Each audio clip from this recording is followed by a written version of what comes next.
تو یہاں اب سیدنا موسیٰ کو بلا لیا گیا ہے، اس لیے بلا لیا گیا ہے کہ انہیں اللہ کی شریعت دی جائے، اللہ کا قانون دیا جائے۔ تورات کے بارے میں عرض کر چکا کہ وہ اصلاً قانون ہے، یعنی قرآن مجید اصلاً انذار کی کتاب ہے جس میں قانون بھی ہے۔ تورات کا معاملہ یہ ہے کہ وہ اصلاً قانون ہے، اس میں انذار کا معاملہ ضمناً آتا ہے۔ موسیٰ علیہ السلام کو یہ کتاب دینے کے لیے بلایا گیا، ایک وقت مقرر کیا گیا، اس میں یہ تقاضا کیا گیا کہ وہ 30 دن اپنی تربیت کے لیے اعتکاف کریں گے۔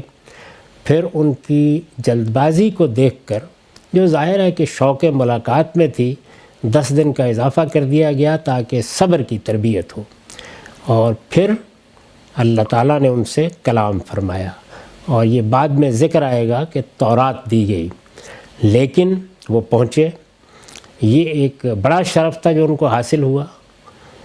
طور پر بلا کر اللہ تعالیٰ نے ان سے خود بات کی۔ قرآن مجید سورہ بقرہ میں یہ بتاتا ہے کہ یہ شرف کسی اور پیغمبر کو پیغمبروں کی تاریخ میں حاصل نہیں ہوا، یعنی ایک ہی پیغمبر ہیں جن سے براہ راست اللہ تعالیٰ نے گفتگو کی ہے، ورنہ یہی طریقہ اختیار کیا جاتا ہے کہ یا اللہ تعالیٰ فرشتہ بھیج دیتے ہیں یا پھر وحی کرتے ہیں، یعنی کلام نہیں ہوتا اس طریقے سے جیسے کہ ہم آپ کلام کرتے ہیں۔ تو لما جاء موسیٰ لمیقاتنا وکلمہ ربہ، جب موسیٰ ہمارے ٹھہرائے ہوئے وقت پر پہنچ گیا اور اس کے پروردگار نے اس سے کلام کیا۔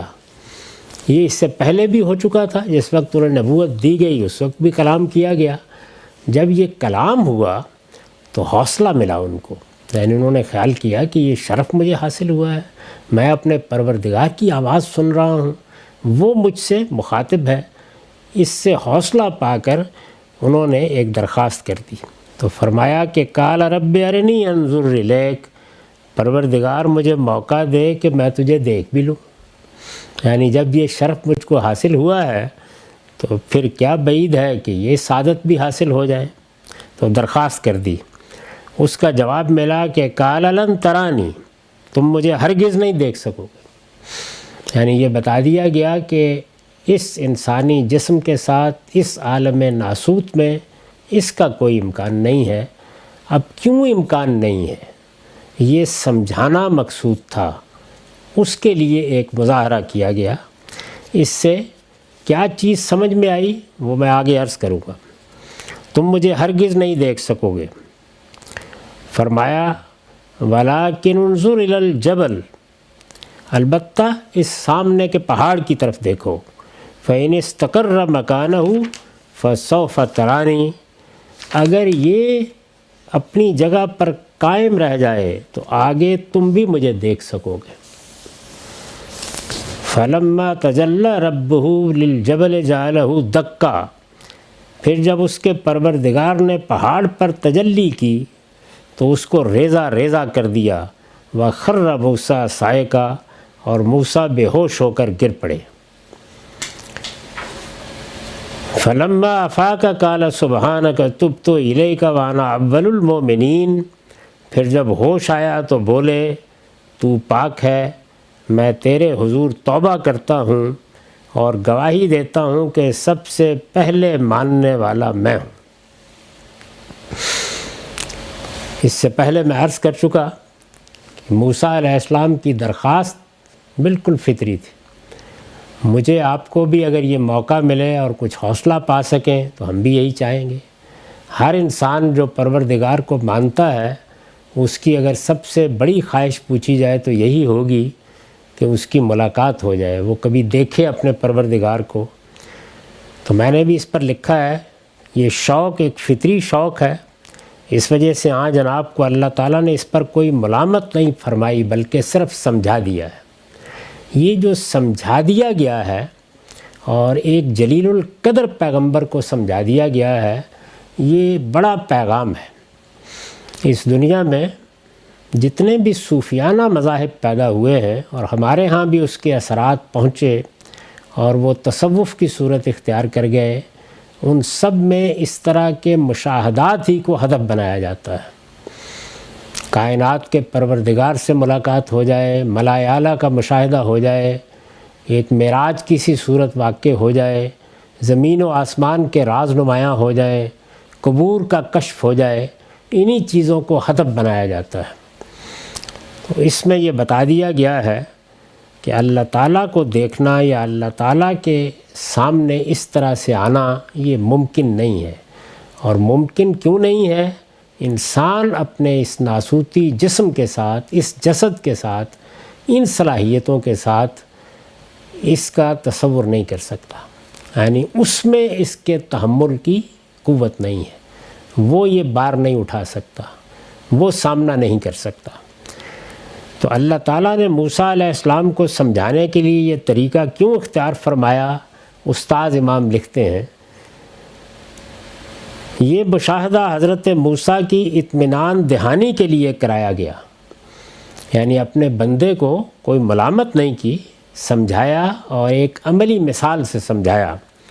یہ مشاہدہ حضرت موسیٰ کی اطمینان دہانی کے لیے کرایا گیا کہ خدا کی تجلی ذات کی تاب تو کوہ و جبل بھی نہیں لا سکتے۔ انسان کا معاملہ بھی یہ ہے کہ وہ اس مٹی سے بنا ہوا ایک پتلا ہے، اس کے عناصر یہی ہیں، وہی عناصر جو آپ کو سبزی گوشت کے ذریعے سے ملتے ہیں، جن سے نشو و نما ہوتی ہے، وہ یہیں سے پیدا کیا جاتا ہے۔ یہ پہاڑ، یہ دریا، یہ سمندر، یہ سب بھی انہی عناصر سے بنے ہیں۔ ایک تالیف نے ان کو وجود بخشا ہے، ایک تالیف نے ہمیں وجود بخشا ہے، اصل شخصیت البتہ آسمان سے آتی ہے۔ تو یہ وجود، یہ جسم، یہ جسد، یہ شخصیت یہ تحمل نہیں کر سکتی اللہ تعالیٰ کی تجلی کا۔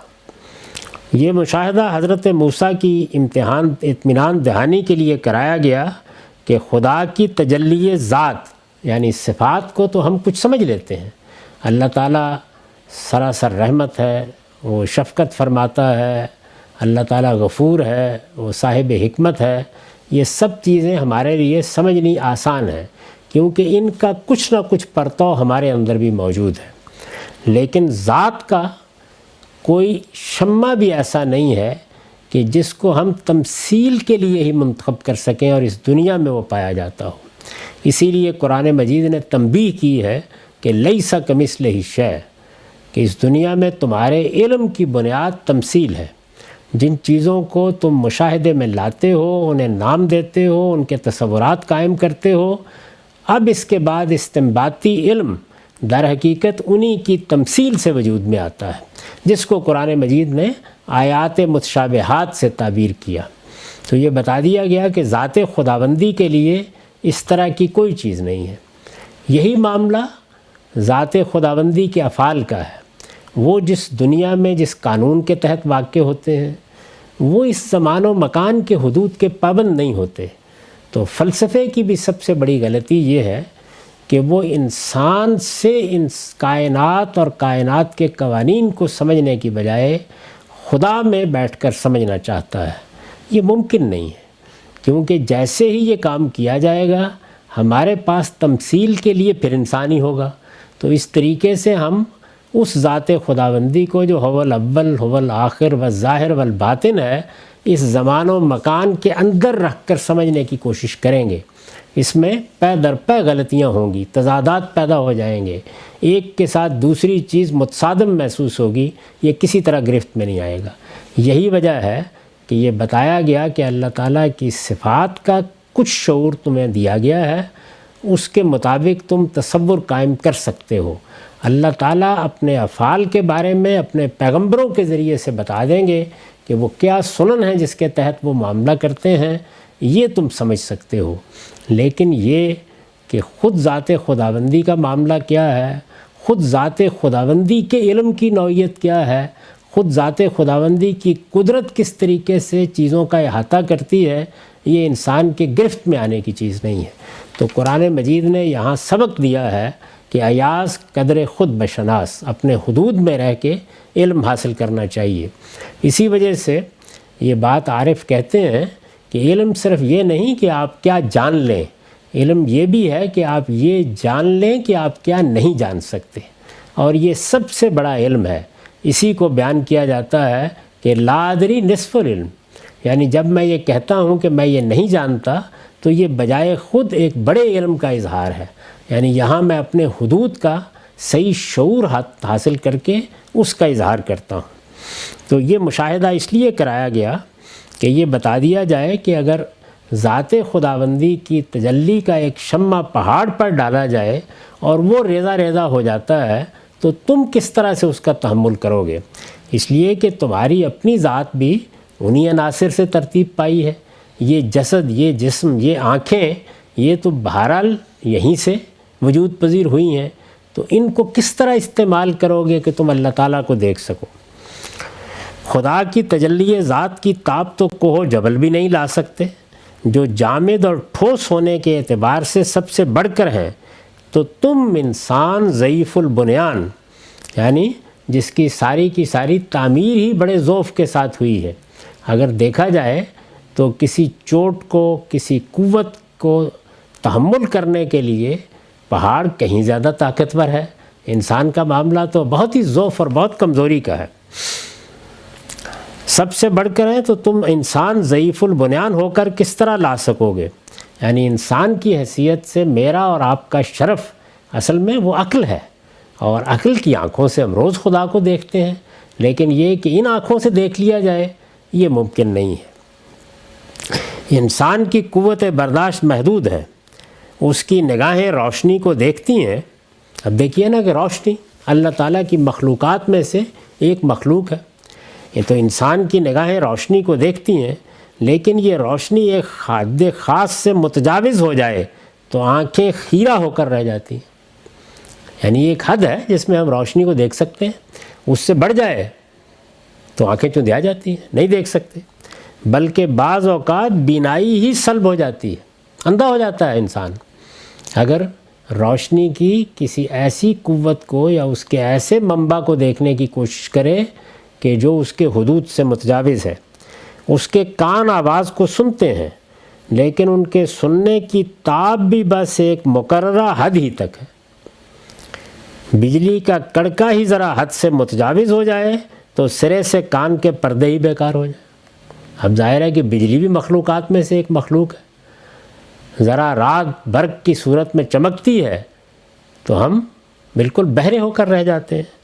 آفتاب اس کی زندگی کی ایک ناگزیر ضرورت ہے، سورج کی روشنی، سورج کی حدت اسی سے در حقیقت زندگی کی نمود ہوتی ہے، مگر اس کی روشنی اور حرارت اسی وقت تک اس کے لیے حیات بخش ہے جب تک وہ نہایت ہی طویل فاصلے سے، نہ جانے کتنے فضائی پردوں کی اوٹ سے اور کتنی چھلنیوں سے گزار کر اپنی روشنی اور حرارت اس کو پہنچاتا ہے۔ اگر کسی دن ذرا کرۂ ارض سے قریب آ کر اس پر ایک نظر ڈال دے تو سارے جاندار جل بن کر خاک اور راکھ ہو جائے۔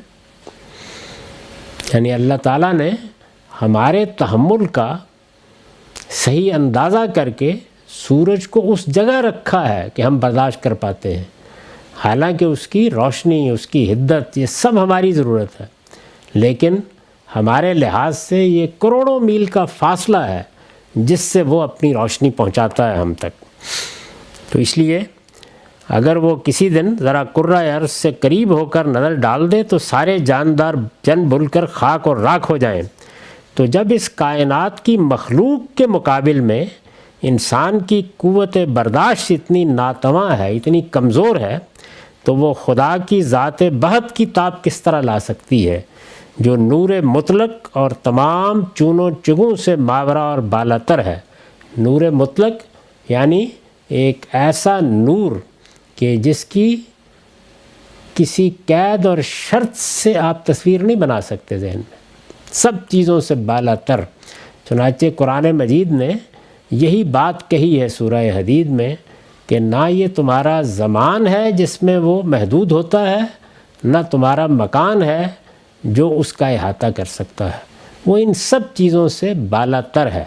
جس وقت تم اس کے عرش کا تصور کرو یا اس کے استوا کا تصور کرو یا اس کی شخصیت کا تصور کرو تو اس میں، اس دنیا میں اپنے وجود سے، کائنات کے وجود سے، یہاں موجود چیزوں سے تمثیل نہیں دے سکتے، کیونکہ کوئی چیز بھی ایسی نہیں ہے جسے اس کی کسی بھی درجے میں مثل قرار دیا جا سکے۔ تو یہ بتا دیا گیا کہ خدا کی ذات بہت کی تاب کس طرح لا سکتی ہے، یعنی انسان یہ مخلوق کیسے لا سکتی ہے جو نور مطلق اور تمام چون و چگوں سے ماورا اور بالاتر ہے۔ جتنے اعراض لاحق ہوتے ہیں وہ سب کے سب بے معنی ہیں وہاں، یہ سب چیزیں ہمارے متعلق ہیں، یہ سارے تعینات ہمارے ہیں، وہ ان سب چیزوں سے بالاتر ہے۔ اس کے بعد ارشاد فرمایا، پھر جب اس کے پروردگار نے پہاڑ پر تجلی کی تو اس کو اور ریزہ ریزہ کر دیا اور موسیٰ بے ہوش ہو کر گر پڑے۔ پھر جب جو ہوش آیا تو بولے تو پاک ہے، میں تیرے حضور توبہ کرتا ہوں اور گواہی دیتا ہوں کہ سب سے پہلے ماننے والا میں ہوں۔ یہی پیغمبروں کا معاملہ ہے، یعنی انہوں نے فوراً کہا کہ ہو سکتا ہے کہ مجھ سے یہ غلطی ہوئی ہو، اس کا یہ مطلب ہرگز نہیں کہ میں نے یہ تقاضا کیا ہے کہ دیکھوں گا تو مانوں گا، نہیں، میں سب سے پہلے ایمان لانے والا ہوں۔ یہ زیر بحث نہیں ہے، ایک فطری شوق تھا، اس کا اظہار ہوا، پروردگار میں اس سے بھی رجوع کرتا ہوں۔ تو انہوں نے اپنی حیثیت پہچانی اور فوراً توبہ کی۔